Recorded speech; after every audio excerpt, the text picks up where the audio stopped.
పిత పుత్ర పవిత్రాత్మనామమున ఆమేన్. ఈరోజు సెప్టెంబరు 26వ తారీఖు. లూకా సువార్త 9వ అధ్యాయము 7వ వచనము నుండి 9వ వచనం వరకు.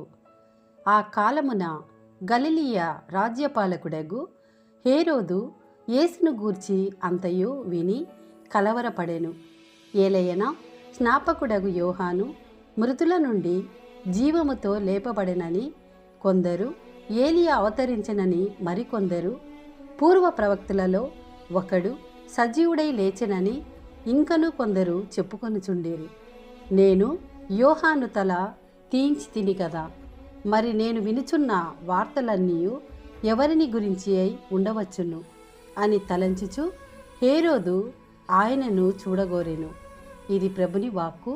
సర్వేశ్వరునికి వందనములు.